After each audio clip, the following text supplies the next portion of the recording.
नमस्कारम सद्गुरु। किशोरों पर कम उम्र में यौन संबंध का क्या असर होता है और माता पिता इसके बारे में क्या कर सकते हैं?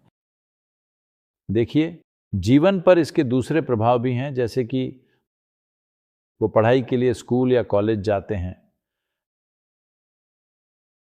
लेकिन एक बार जब मन उस तरफ चला गया, 15 की उम्र में, अगर आप भावनात्मक या शारीरिक तौर पर किसी तरह उलझ गए, तो ये आपके दिमाग पर पूरी तरह हावी हो जाता है। आप इसे जीवन के बस एक हिस्से की तरह नहीं संभाल पाते, यह आपका पूरा जीवन बन जाता है।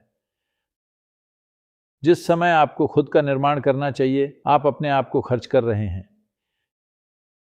ये वो समय है जब एक उम्र तक आपको खुद को तैयार करना है, ताकि आप जीवन में एक मुकाम पर पहुंचें और फिर जीवन एक अलग तरह का हो।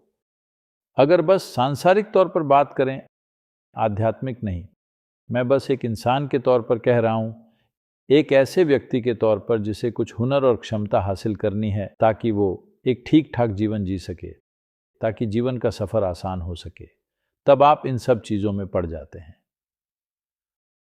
बहुत कम लोग हैं जो ये सब करते हुए भी अपनी पढ़ाई पर पूरा ध्यान दे पाते हैं, बाकी बस भटक जाते हैं।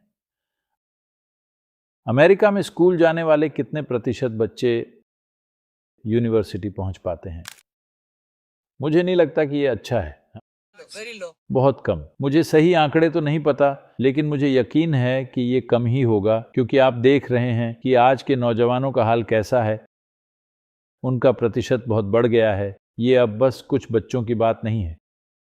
देखिए, थोड़े बहुत बिगड़ैल बच्चे तो हमेशा हर जगह होते हैं। वो किशोरावस्था का विद्रोही हिस्सा है जो हमेशा रहता है। वो एक छोटा तबका होगा, लेकिन जब वो तबका बड़ा हो जाता है तो ये निश्चित रूप से चिंता की बात है, एक समाज के लिए, एक देश के लिए। अगर आप उस चिंता पर ध्यान नहीं देंगे तो देश तरक्की नहीं करेगा। मुझे सही आंकड़े नहीं पता, लेकिन कई मायनों में अमेरिका के हालात ऐसे हो रहे हैं। अगर आप देश के बाहर से काबिल लोगों को नहीं लाते, तो अगले 25 सालों में आपके पास किसी भी काम के लिए काबिल लोग नहीं बचेंगे। आपके पास सिर्फ रैप संगीतकार और बास्केटबॉल खिलाड़ी होंगे और कोई नहीं होगा। ये पहले से ही उस दिशा में जा रहा है। आप बास्केटबॉल खिलाड़ियों और रैप संगीतकारों या जो भी मसाज थेरेपिस्ट, इनसे देश नहीं बना सकते। मैं उनके खिलाफ नहीं हूं।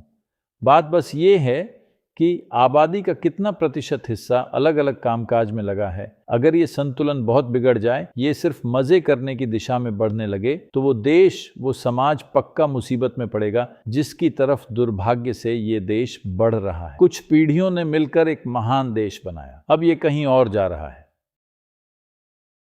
जो भी हो, उम्मीद है ये संभल जाए, वो अलग बात है। किसी की ऊर्जा पर इसका क्या असर होता है?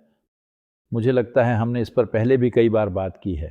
आपके शरीर और दिमाग के बीच, अगर आप इन्हें दो अलग चीजों की तरह देखना चाहें, वैसे तो ज्यादातर लोग इन्हें अलग अलग ही महसूस करते हैं, हालांकि वो अलग नहीं है। तो आपको क्या लगता है, किस में ज्यादा याददाश्त है, आपके शरीर में या दिमाग में? शरीर। आपके शरीर के पास दिमाग से खरबों गुना ज्यादा याददाश्त है। देखिए, आपकी परदादी की नाक आपके चेहरे पर बनी हुई है। क्या आपको अपनी परदादी याद है? नहीं। क्या आपको याद है कि लाखों साल पहले आपके पूर्वज कैसे दिखते थे? वो सब यहीं इस शरीर में है। शरीर को आज भी सब याद है। शरीर में यादों का बहुत बड़ा भंडार है। तो अभी शरीर के कुछ पहलू ऐसे हैं। Right now, there is something called as Sparsh Yoga.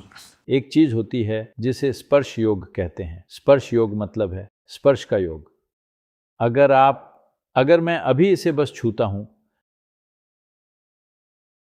दरअसल आपको भी याद रहता है, आपने इसे योग नहीं बनाया, आपने इसे एक अलग ही प्रक्रिया बना दिया। अगर आप इस फर्नीचर को अभी छुएं और अगर मैं आपकी आंखों पर पट्टी बांध दूं और 1 साल बाद आप इस फर्नीचर को छुएं, तो आप पहचान लेंगे कि मुझे लगता है ये वही फर्नीचर है ना? हाँ या ना? नहीं। आप कर सकते हैं या नहीं? हाँ। आप कर सकते हैं। ये स्पर्श की याददाश्त है। तो स्पर्श की याददाश्त का उपयोग करके योग का एक पूरा सिस्टम बना है। तो वो बस जाकर एक पत्थर को छूते हैं, एक पेड़ को छूते हैं, पेड़ से प्यार नहीं करते, कृपया समझिए, वो एक भावनात्मक काम है, बस पेड़ को छूना है। हम भाव, स्पंदन और दूसरी चीज़ों में ऐसा ही कुछ कर रहे हैं। हम स्पर्श का उपयोग बहुत ही शक्तिशाली तरीके से करते हैं।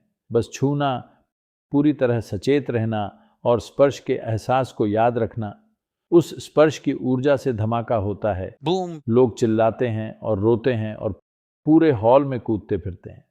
आप उन्हें देखते हैं बस एक स्पर्श की वजह से। ये स्पर्श योग है। इस तरह का योग का एक पूरा आयाम है।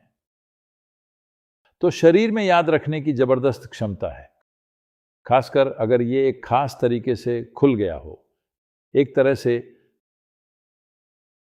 अगर सीधे शब्दों में कहें, कामुकता आपके शरीर को किसी और चीज के लिए, किसी और संभावना के लिए खोलने का एक तरीका है। तो जब ये ऐसे खुला होता है, तब ये जो याद रखता है वो उससे कहीं ज्यादा गहरा होता है जब आप बस सड़क पर चल रहे होते हैं। तो यही वजह है कि